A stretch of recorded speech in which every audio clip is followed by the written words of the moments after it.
história começa quando somos apresentados a Shiro Yushoka, um jovem que sempre teve ciente da sua infeliz aparência. Shiro, ele nasceu com um rosto considerado feio, mas aprendeu a se aceitar apesar do duro julgamento da sociedade. Ele encontra satisfação genuína no seu trabalho como vendedor, onde mantém os seus princípios mesmo quando enfrenta pressão dos seus superiores. Embora entenda que a sua aparência trabalha ali contra ele em situações sociais, o Shiro ainda assim ele construiu uma vida pacífica, baseada nos seus valores, ética e trabalho. Só que o seu mundo começa a desabar quando de forma repentina uma mulher no trem o acusa falsamente de assédio. Essa acusação pega o cara completamente desprevenido, fazendo ele tropeçar e espalhar suas sacolas de compras pelo chão, revelando jogos questionáveis que tinha comprado para sua coleção pessoal. Os outros passageiros, muito rápido ali, começaram a formar um julgamento com base na sua aparência e no conteúdo embaraçoso das sacolas, decidindo que ele deve ser culpado desse crime. Shiro então percebeu que o mundo não era justo com pessoas como ele, e sem forças para poder lutar numa batalha que sabe que ele não pode vencer, ele se declara culpado e evita mais humilhações. O juiz o multa em 300 mil ienes por violação das leis e incômodo do público, e o Shiro espera que, pagando essa multa, o pesadelo dele acabe de vez. Só que a sua empresa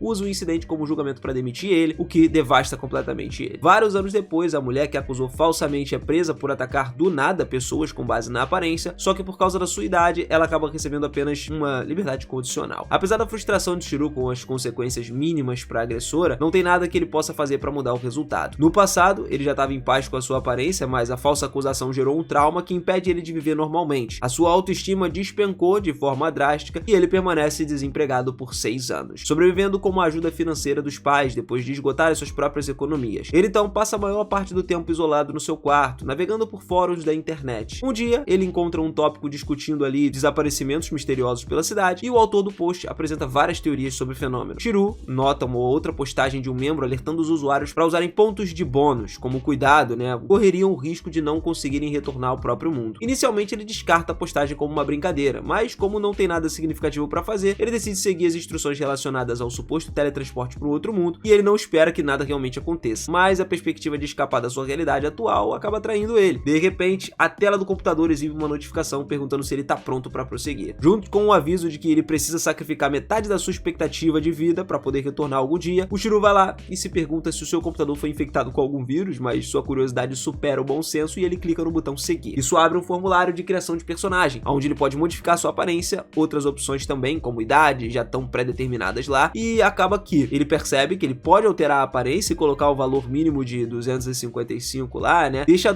todas as configurações baixas achando que não faria nenhuma diferença, e logo ele percebe que reduzir os traços de caráter como renda e charme concede pontos bônus extra, então ele reduz sistematicamente a maioria das suas estatísticas, planejando usar os pontos para algo mais importante mais tarde. Só que no momento em que ele acumulava vários trilhões de pontos bônus, ele não percebeu o cronômetro da parte inferior da tela. O formulário desapareceu do nada e ele é enviado para outro mundo, agora sem conseguir alocar os pontos de habilidade de combate ou magia.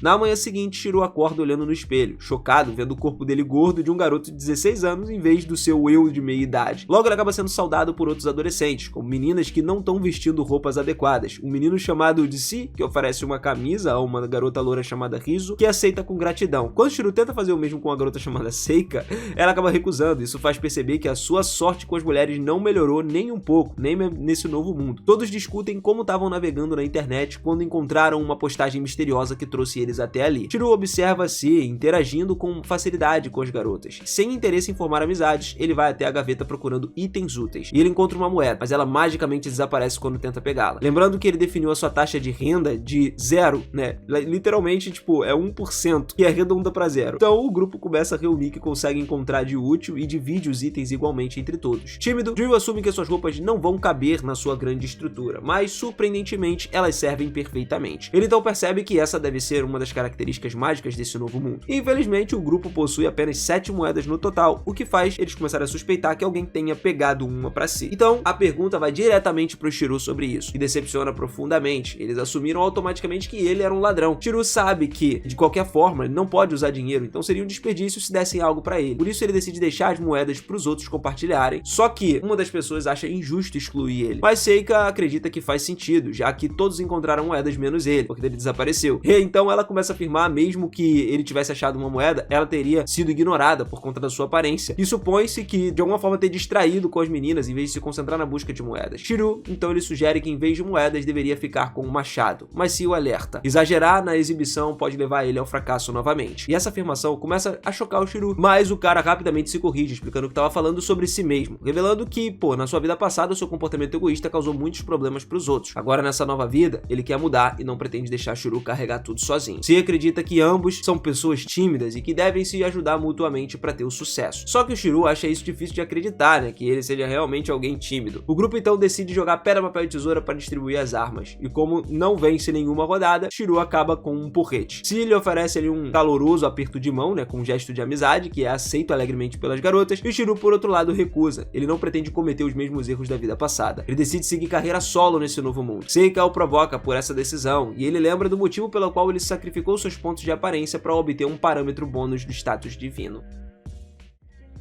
Enquanto isso, se encontra um mapa ali e propõe uma viagem até a cidade de Ira. E o local mais próximo marcado no mapa era por ali, então ele convida Shiryu para poder acompanhá-los. Mas, embora ele aceite o convite, Shiryu pretende secretamente abandonar eles no meio da jornada e seguir o seu próprio caminho. Quando eles abrem a porta com entusiasmo, se deparam com um pequeno Goblin esperando por eles do lado de fora. Se sai correndo na frente para eliminar ele com o seu machado, isso acaba impressionando Shiryu com seus reflexos rápidos. Só que eles percebem que vários outros Goblins estão se aproximando muito rápido da localização deles, deixando todos assustados. Se demonstra liderança em desenvolver um plano de batalha e pede para Kizu cobrir o lado direito enquanto ele cobre a esquerda, já que os dois possuem armas adequadas para o combate corpo a corpo. Ele também instrui Shiryu a proteger Picha enquanto ela carrega as suas flechas. Shiryu mal acredita que, há poucos instantes, se dizia ser tímido. Agora ele tá liderando todo mundo com confiança. O grupo consegue eliminar vários Goblins enquanto Seika luta para amarrar uma corda do seu arco. Isso faz o Shiryu se perguntar por que ela estava tão determinada assim a escolher um arco como arma. Ela manda ele ir pra luta, mas quando ele tá prestes a juntar a batalha, um Goblin se aproxima sorrateiramente por trás e acerta ele pelas costas. Sim percebe que o inimigo passou pela sua defesa e manda Shiryu cuidar disso. Determinado, Shiryu se prepara para lutar, só que mesmo um golpe direto do porrete dele na cabeça do Goblin não surte efeito nenhum. Seika fica surpreso, né, com quão fraco ele parece, e o Goblin contra-ataca atingindo as pernas de Shiryu, que não consegue acreditar do que estava acontecendo. Segundo a criação do seu personagem, ele deveria possuir fortes habilidades de combate. Ele se lembra então que ficou sem tempo durante a criação de personagem e não conseguiu alocar os pontos bônus em habilidade, ou seja, ele não tem nenhuma habilidade especial. Desesperado, ele começa a agarrar o porrete ali com força, descarregando toda a sua frustração no Goblin, conseguindo finalmente derrotar ele. E imediatamente ele sobe pro nível 31. Surpreso com a velocidade da evolução, ele percebe que possui um multiplicador de experiência de 10.000 vezes, resultando num bônus especial que ele tinha selecionado. Si e os outros também sobem de nível depois da batalha e decidem investir os pontos de estatística com vitalidade e força, mas o Shiryu não consegue ver nenhuma opção na tela. Então, por curiosidade, ele decide adicionar 1 trilhão de pontos em cada uma das habilidades, apenas para ver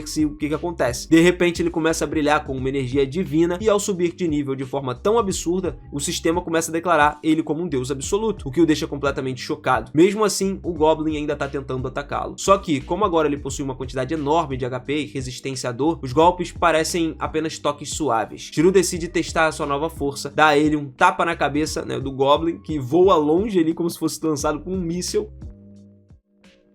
Enquanto isso, ele percebe que Si e Kizu estão lá, de alguma forma, se divertindo, eliminando goblins como se fosse uma competição amigável. Porém, Seika ainda tá lutando para montar o arco, o que desperta uma certa empatia no Shiryu. Quando vê ela começar a chorar, ele decide ajudá-la, mas sem revelar os seus verdadeiros poderes. Fingindo estar em péssimas condições, ele rasteja até ela dizendo que sofre da síndrome do arco, alegando que o próprio arco estava falando com ele pedindo para ser amarrado corretamente. Confusa, um pouco desesperada, Seika entrega o arco na mão dele, e embora a arma fosse praticamente inútil nas suas mãos, com uma destreza no máximo, o Shiryu consegue amarrar a corda com facilidade. Impressionada, Seika pergunta se fazia parte do clube do arco e flecha na sua vida anterior e até oferece a ele uma honra de dar o primeiro disparo. E o Shiryu, ele hesita antes de pegar a flecha, tentando ao máximo não tocá-la diretamente, porque isso reduziria 10% do seu HP devido à sua baixa afinidade com mulheres. Então ele ativa uma habilidade chamada Ataque Final, que aumenta sua mira. Quando ele dispara a flecha, ela sobe tão alto que ele acredita ter errado completamente o alvo. Só que um dragão gigante de relâmpago desce dos céus, aniquilando vários goblins ao mesmo tempo e chocando socando todo mundo. Seika pergunta o que ele acabou de fazer, tá ligado? E Shiryu improvisa ali, falando uma desculpa que ele realmente fazia parte do clube do Arco e Flecha e tal, e ela acredita sem questionar. Depois, Seika se oferece para cuidar do restante dos Goblins, então ele devolve o arco e as flechas. Com mais inimigos se aproximando da posição do grupo, Si pede pra Seika dar cobertura, mas ela começa a disparar flechas aleatoriamente, que passam muito acima da cabeça dos Goblins. Então, cara, Teiji percebe que eles teriam que lidar com a situação por conta própria. Seika fica desapontada por não conseguir ajudar efetivamente, né, ou desse aí, por conta das flechas não acertarem ninguém. E o Shiryu, então, ele decide criar algumas novas pra ela. Usando a sua habilidade de artesanato, ele rapidamente fabrica flechas e diz a elas que acabaram de cair ali perto. Só que, na verdade, ela repete o mesmo erro, disparando sem foco nenhum e errando todos os alvos de novo. Shiryu chega à conclusão de que ela é completamente inútil em combate à distância. Felizmente, Shi e Rizu conseguem de alguma forma lá derrotar todos os outros Goblins restantes, o que alivia o grupo, né? E agora, finalmente, eles podem continuar a sua jornada. Shiryu decide permanecer com eles até que cheguem no destino. Algumas horas depois, o grupo finalmente alcança a cidade. Seguindo o mapa, eles avistam um restaurante, o que deixa empolgados por descobrirem que o fast food existe nesse novo mundo. Todos entram animados no restaurante, mas Shiryu decide se afastar. Ele se sente que precisa manter o estilo de vida solitário. Logo depois, Shiryu chega a uma fonte e ele começa a sentir fome. Ele observa o gato nas proximidades e ele pensa que os dois estão sozinhos naquele mundo. Ao tentar acariciar o animal, ele hesita, lembrando-se que se o gato for fêmea, ele perderia 10% do HP por segundo devido ao seu status de charme reduzido. De repente, Seika aparece lá de uma fonte e tal, assustando o Shiryu e fazendo com que ele caia na água. Ela fica muito nervosa, oferecendo um hambúrguer pra ele, dizendo que é um símbolo de agradecimento por ele ter encordado lá o arco mais cedo. E Shiryu se surpreende com o quanto ela é atenciosa e observadora. De repente, o seu estômago começa a roncar e Seika percebe que ele é pobre e não tem dinheiro para comprar comida. Shiryu se incomoda ao ser chamado de pobre, mas mesmo assim não consegue recusar um hambúrguer tão apetitoso. Só que durante a troca, ele acidentalmente toca no dedo dela. O contato já gera um choque elétrico que reduz drasticamente o seu HP e o hambúrguer acaba saindo voando contra a parede e se desfazendo. Shiryu percebe que, chocado agora, ele recebeu 50,8 trilhões de dano só com aquele breve toque. E enquanto ainda tenta processar a perda absurda de HP, ele percebe que Seika estava chorando. Ela acredita que ele rejeitou o presente. Vendo a situação, o Shiryu decide usar suas antigas habilidades de comunicação corporativa, que foram herdadas do seu mundo anterior, e com um sorriso tenso ele diz que ela é tão linda que suas mãos estavam tremendo, mas que ainda comeria com prazer aquele hambúrguer mesmo do chão. Comovida, Seika lhe entrega outro hambúrguer que tinha, pedindo desculpas por deixá-lo tão nervoso. Shiryu percebe que esse era o almoço dela, mas Seika garante que tá tudo bem, afinal ela é rica. Além disso, ela lembra também que ele ajudou antes amarrando a corda do arco e secretamente fornecendo mais flechas, o que surpreende de alguma forma ele, já que ela notou, né, a sua ajuda mesmo sem ele contar. E o Shiryu come um hambúrguer com alegria e pensa que agora deve uma a ela, é uma dívida de gratidão. Então, até que possa retribuir corretamente, ele decide ficar com o grupo e colocar o seu plano de seguir carreira solo em espera. E assim a gente finaliza o primeiro episódio aqui do canal. Então, se você curtiu, não esquece, capricha no like, se inscreve no canal e ativa o sininho pra gente acompanhar mais histórias como essa. Eu vou ficando por aqui, aquele beijo e até a próxima. Valeu!